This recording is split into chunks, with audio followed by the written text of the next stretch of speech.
I was always 1 foot in, 1 foot out. I've never fully locked in on anything, ever. If I wanted something, I sat down, maybe worked while I was still motivated. But here's the catch.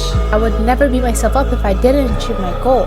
For example, about a year ago, I vowed that I would be amongst the 10 students chosen by my regional science fair competition to represent my hometown in the Canada-wide science fair.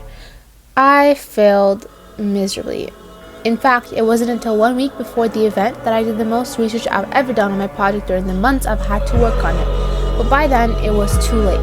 There wasn't enough time left to come up with anything good, anything that'll stand out and make the judges want to choose me. Even though deep down, I knew I could do it.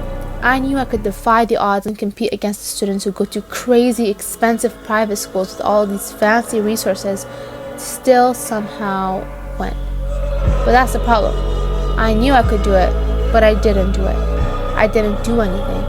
All these people online like to say it's never too late to do something and blah, blah, blah. But now that I'm reflecting a bit and trying to be better, I realize that that's not always the case. Sometimes it is too late. When someone dreams of becoming an award-winning athlete and then they get cancer and their only focus becomes fighting against the illness and not for their dreams. Or when someone unexpectedly becomes a parent and they've got absolutely no money and they're broke as fuck. And their only focus lies on getting a random job to provide for themselves and their kid. And the most permanent scenario of all, in which it will always be too late, is death. Which is why I titled this video, you'll realize it was never a choice. Especially if you're healthy, young, no kids, not many responsibilities. And on top of that, if you're like me, which is an outcast or a loner, sometimes I hate it because I don't talk to people my whole life. But it's a blessing in disguise because I don't have to deal with friend groups that constantly want to hang out and all that and have to always say no. It's actually a lot easier because I don't have anyone to ask me to hang out, to even worry about having to say no. So many people would kill to be in your position. They would die, literally die, to be able to have the health to train for a marathon or the freedom to choose to be lazy for the day. Chances are, if you're watching this, you could be in a similar situation as me. 16, single, broke, and choosing whether or not I want to play it safe and apply to college next year and pay for a degree I'm not going to use anyway, or go all in on my dreams of becoming a pop star who sells out stadiums all around the world by taking a ginormous risk I can never go back from. Or you could be in a completely different place and watching this video. Maybe you're 30 with 3 kids and your husband died, or you're getting a divorce paying for full custody when you're broke. Or you're 50 and losing your senses a little bit every day and you finally had enough with your 9 to 5. You're finally brave enough to quit and pursue what you've always wanted to do. Get sturdy with it. Get cheeky with it. Hold on. Yeah. Look, I'm on a high vibration. We've been up and been at it for hours. I just need you to give my flowers. Roll up in it like I powers. Regardless of where you are in life, just remember that doing something, no matter how small, is way better than sitting on your couch all day. Running 100 meters is way better than running 0 meters. I know. It doesn't feel like it. I have to remind myself all the time, and it adds up over time. Might not feel like it. I promise you it will. Even if I myself don't always believe that. And if this video didn't convince you to not give up or continue, please listen to Life Go by Ray. She said it in words that I don't yet have the skills to say. And then and only then will you realize it was never a choice. I'm not giving up yet. It's actually an obligation to pursue what our calling was, to pursue what God placed in me to pursue. He wants me to be a singer. I feel it. I was lucky. I've always known what I wanted to do. Ever since I was 6 years old, I knew I wanted to be a singer. Yes, sometimes I did imagine what it would be like if I was a lawyer. I did imagine what it would be like if I was a film director and all these different things. However, something that always came back was music.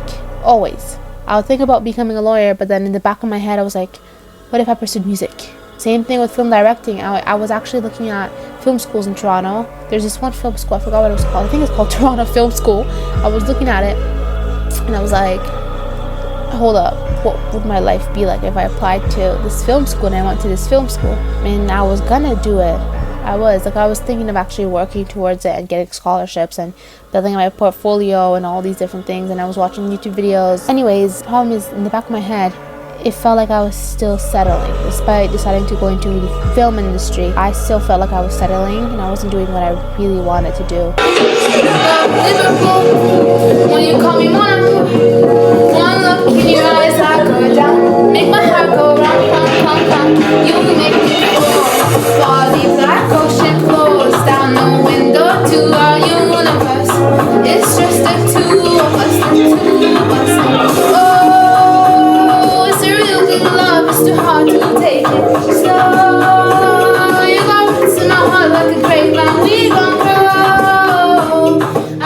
go on tour. I want to be able to meet people around the world, go to places that I never thought I could go, build a family within the people I'm going on tour with, and be able to reach people around the world, see the people that I'm reaching, connect with people, change the world. And I feel like I can only do that if I actually visit the world, and I can only do that if I go on tour. It's not gonna be easy, it's not gonna be linear, it's gonna be hard. And if you're watching this, you also have a dream. Maybe you want to be a doctor, which is still a big task in and of itself. You know how expensive med school is, but that's your dream. Take this as your sign. Not asking you to carry it all on your shoulders at once. Maybe not when I'm 17, fresh out of high school. Maybe not when I'm 18. Maybe when I'm 21 is when I'll be able to go to LA. I don't know when, but I know it will happen. I have faith.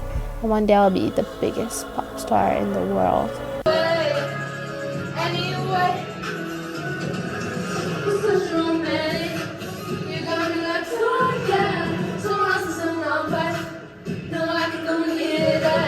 Something no one has ever seen, and I genuinely think I can do that. You're watching this video and I sound insane assuming anybody watches this video. I have faith. I don't know how, but I believe it will happen with everything that is in me. I can believe this, and trust me, you can believe in yourself. You can follow your dreams. I don't think it's a choice. I don't think it ever was a choice, especially if you have the internet to watch this video. Do you know how lucky you have it? How lucky I have it. I have a laptop to read my script from, and a phone, so that I don't manually have to write the whole script down, and I can just read off of Google Docs, which is so much easier. Therefore, we owe it to God for giving us, or the universe, or whatever you believe in. If you believe in anything, we owe it to the higher power that exists to at least try. It gets to a point where you have nothing to lose, really. Like, what's the worst that can happen? I can't find a job. At least I'm not the only person that's gonna be homeless. This like worst case scenario. I hope it doesn't happen. Obviously, I'm not for the streets. No, but that's like the worst case scenario. I'm terrified saying that, but yeah.